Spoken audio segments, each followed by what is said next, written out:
cannot be ignored, right? Because there are only two firms, so my quantity means half of the total quantity.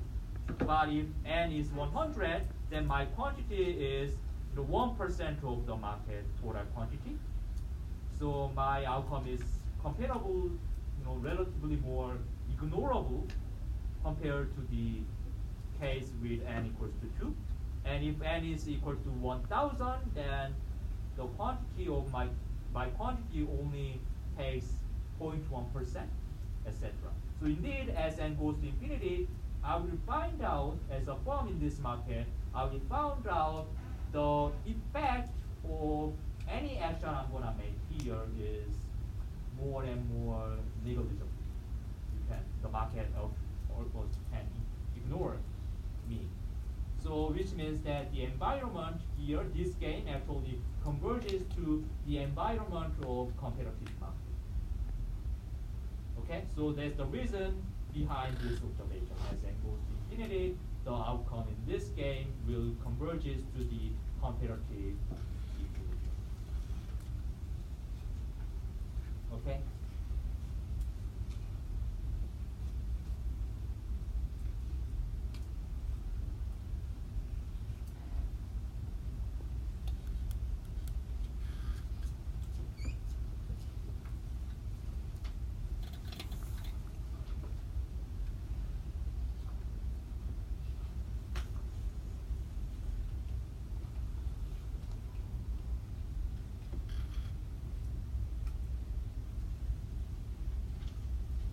And this is the example of rock, scissors, and papers.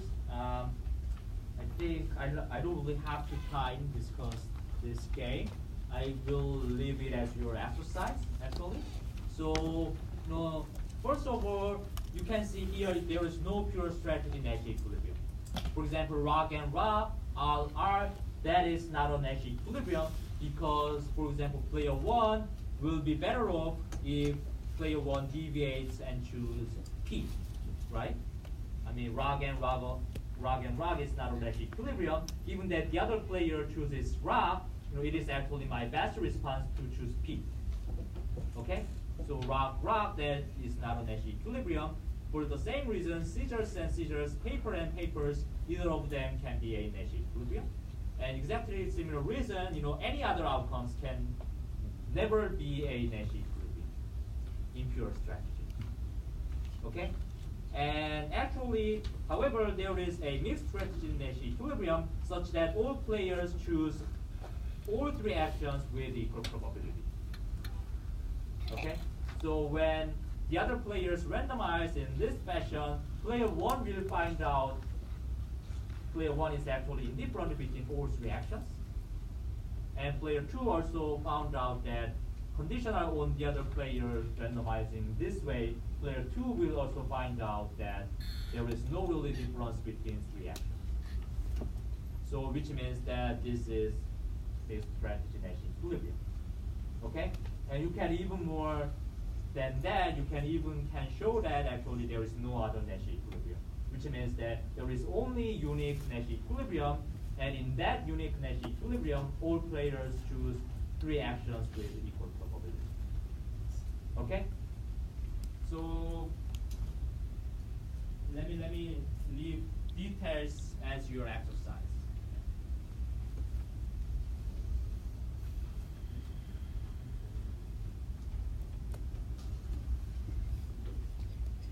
Okay, so we are almost done here. So I have a few more slides for further discussions.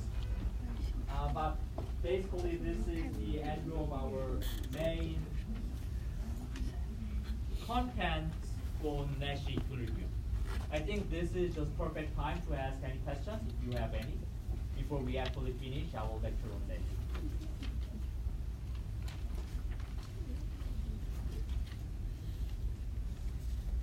Okay, so then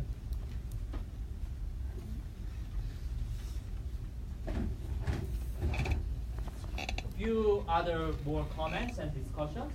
So first of all, I didn't really mention explicitly, but it is almost obvious that the set of Nash equilibria is strictly smaller than the set of outcomes that survive iterative elimination of strictly dominated strategy. Okay? So that's kind of pretty obvious, right? Because equilibrium, the outcomes that survives IESDS, that is iterative elimination of strictly dominated strategies. So in order to get that solution, what we have to assume is common knowledge of rationality, right? But when it comes to Nash equilibrium, we have to assume not only common knowledge of rationality, but we also have to assume that all players have rational or correct expectations over other players' strategies. Okay? So the Nash equilibrium assumes more than the other one, the previous one. So which means that the set of Nash equilibrium outcome has to be strictly, not always strictly, but has to be included to the other set. You can see over here. Okay?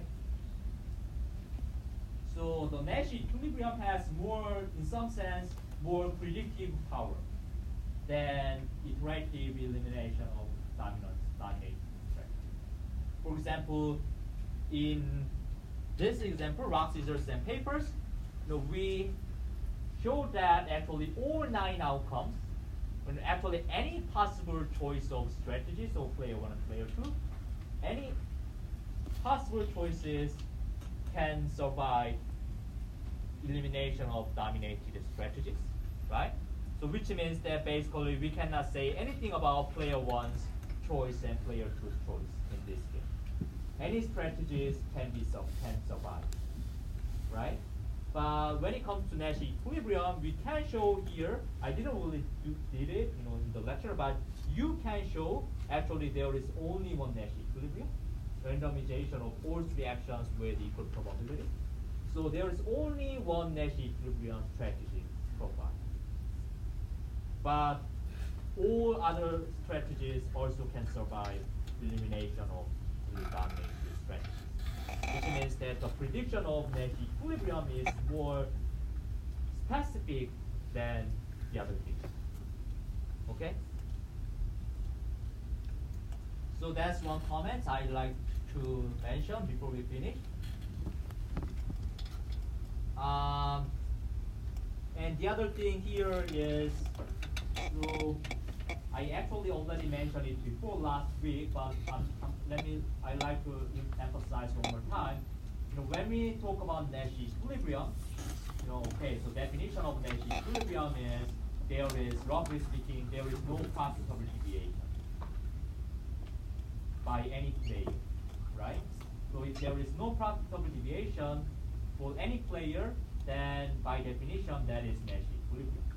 But what I want to emphasize here is when we talk about deviation, we always talk about unilateral deviation, meaning that player 1 deviates alone, fixing the other player's strategy as theirs. Okay? We don't really talk about what happens if player 1 and player 2 deviate together. Okay? So that kind of deviation is, we call that kind of deviation multilateral deviation. So multilateral deviation involves deviations by multiple players. Okay? But unilateral deviation only, means only involves that is the case where only one player deviates alone. So when we talk about Nash equilibrium, we only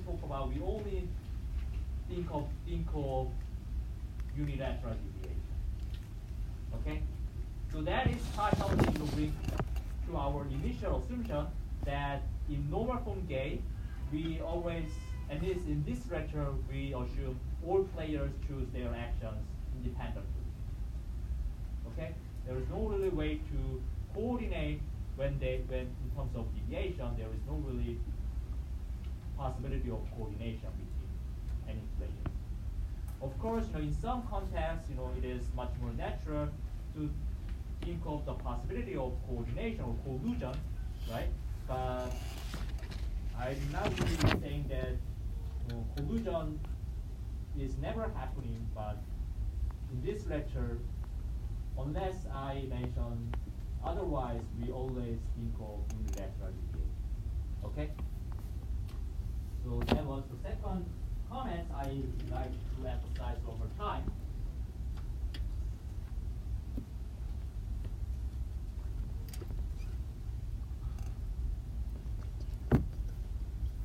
Okay, so let me skip 3 and 4 here, and 5 as well. So the 5 means sometimes we have multiple Nash equilibrium. So in that case, sometimes we don't know which one is better than the other one. There are multiple equilibrium. Yeah. But in this case, yeah. But I just like to mention over time. Sometimes we have multiple Nash equilibrium.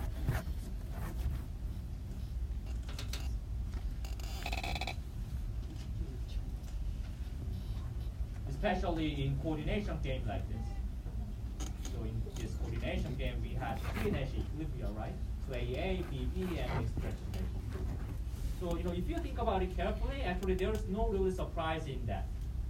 So you can interpret coordination game as a kind of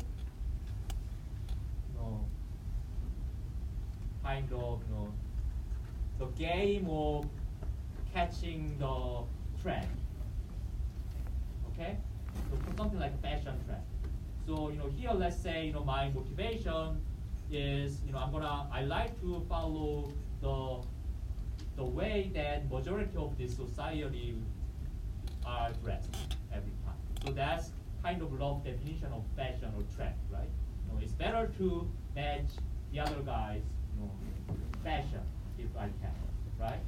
So then then there is always multiple kinds of fashion, trendy fashion you can think of. And all of them can be equally be any equilibrium. Right? So in this case, A is one choice of dress, and B is another choice of being dressed. Then if the other guy choose A, then if my motivation is to match that guy's the way this guy is dressed, then A is my best response. So AA is my one possible Nash equilibrium. But BB is also one possible Nash equilibrium. That is simply another kinds of trend in fashion. And mixed strategy can be kind of the case there is no really trend. Okay, so everyone just randomize, or they wear whatever they want. So mixed strategy can be a outcome of no trend if you want. So in this kind of game, it's not kind of natural to have multiple Nash equilibria, and yeah. But sometimes, yeah. So that is kind of both good and bad. It's kind of good thing to have multiple Nash equilibrium, especially if you think of this kind of game, coordination game. It's totally fine and actually even good thing to have multiple Nash equilibria. But sometimes, of course, multiple Nash equilibria is kind of bad thing because you don't know, you cannot really say. Sometimes we want more specific outcome, more specific thing we would like to say. But if there are multiple Nash equilibria, kind of unclear which one is better than the other one. And this slide summarizes. Okay, so far we have mentioned anything about existence of Nash equilibrium. So maybe you are worried the possibility that some game has no Nash equilibrium. Okay, so but fortunately, Nash actually proved in 50s already. Actually, any finite number game has always Nash equilibrium. So it's kind of good to know that you don't really worry about the existence of Nash equilibrium as long as you work with finite numerical games.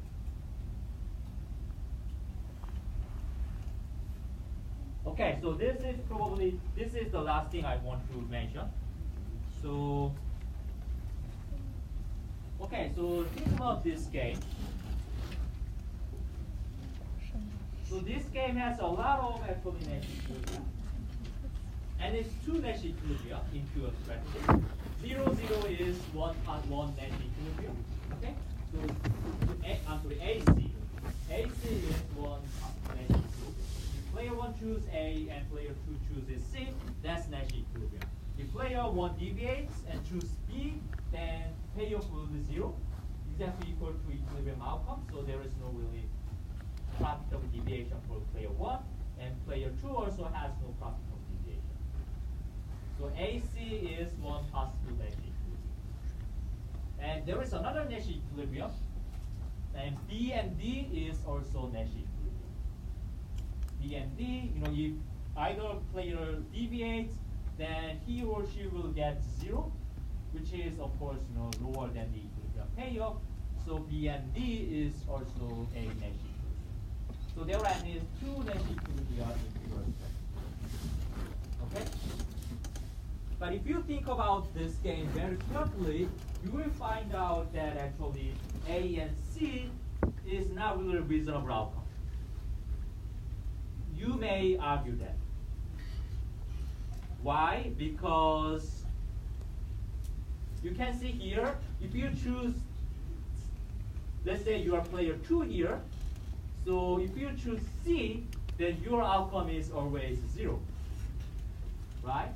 But if you choose D, then sometimes your outcome is 0, but sometimes it can be 100,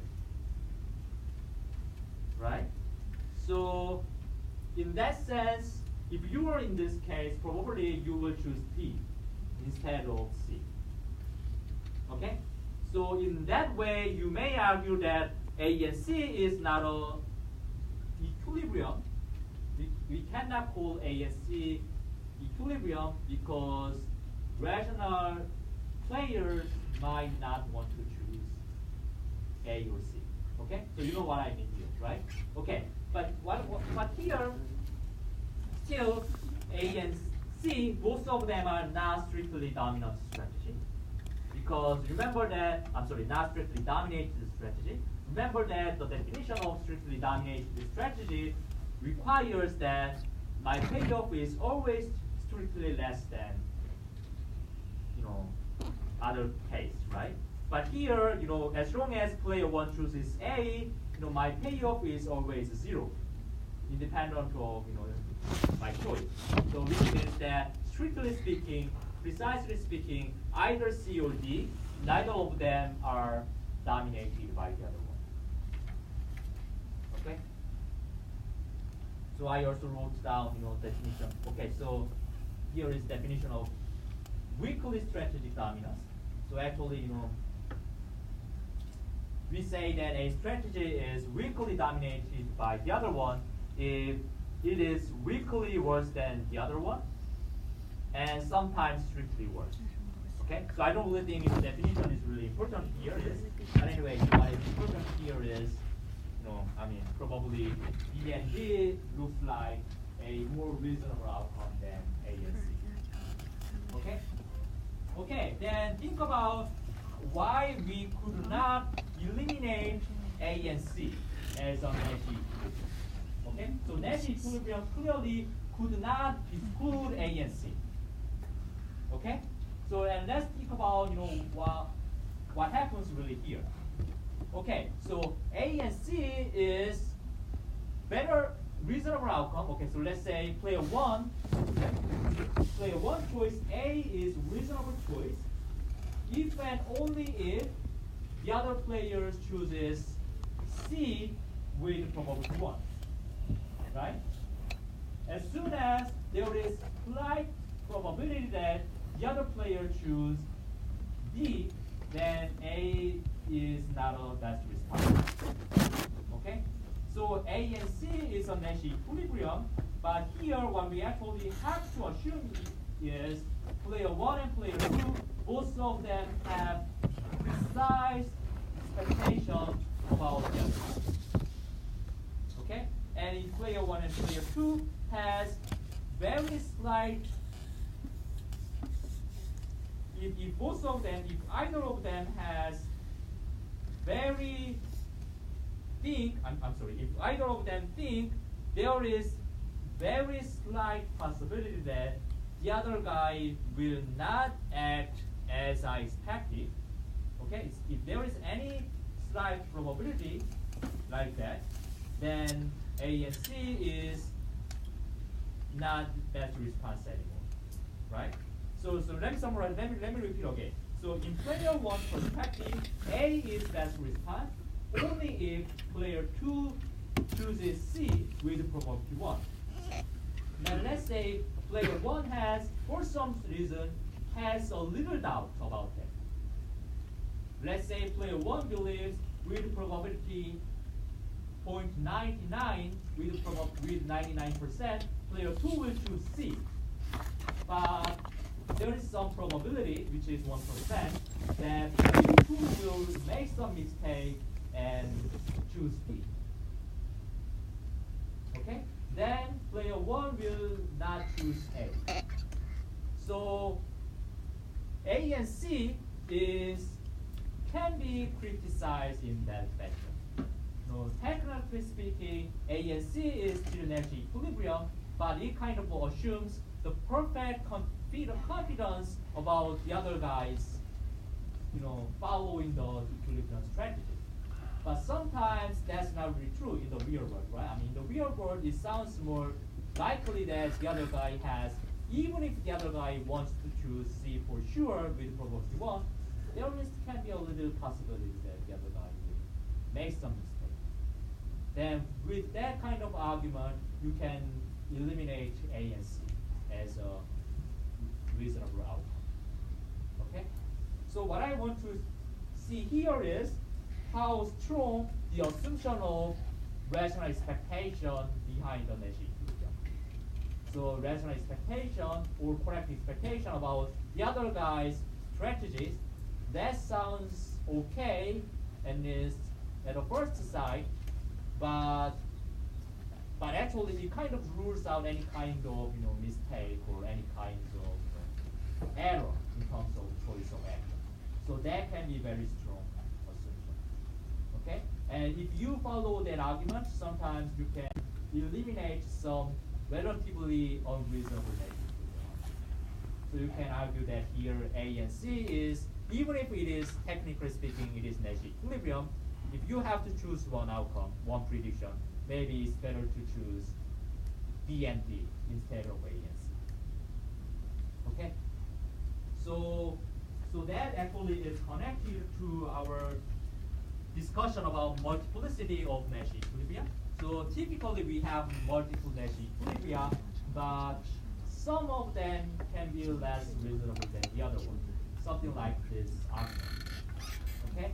So there is a lot of research and a lot of research about how to choose one specific Nash equilibrium than the other one.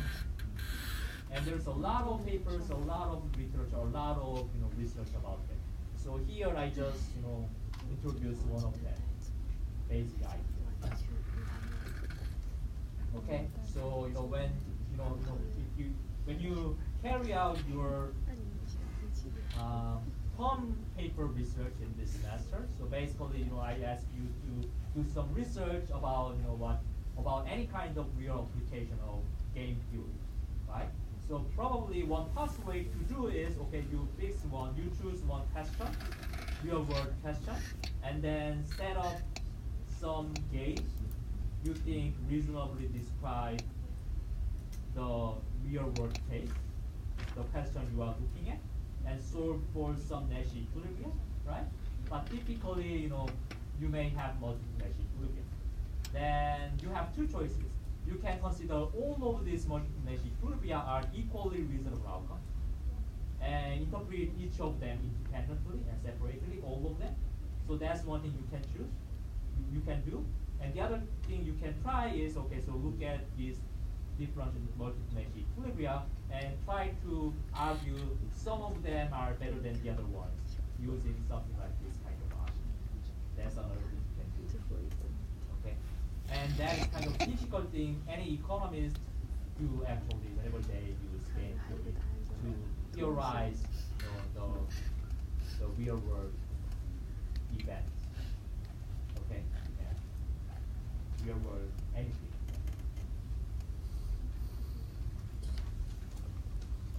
Okay, so if you don't have any further questions, let me finish our discussion on Nash equilibrium here. So I just try to give you enough number of examples, but I'm not really sure this will be enough or not. but still, we have 7 other examples in your problem set. And there is also review session on this Thursday. So we're gonna, actually already asked Chen, our TA, she's not here today, but I already asked to discuss some of examples we already did in the lecture. Okay, in more details and more slowly. Okay, so which means that if you found my lecture was a little bit fast to you, then one possible thing you can do is come to the review session, and our TA will do everything more slowly and with more detailed explanation. And you can also ask some questions if you lose some opportunity to ask some questions in this lecture, or simply you are shy to ask some questions to me, then instead you can come to the review session to talk to our TA. Okay?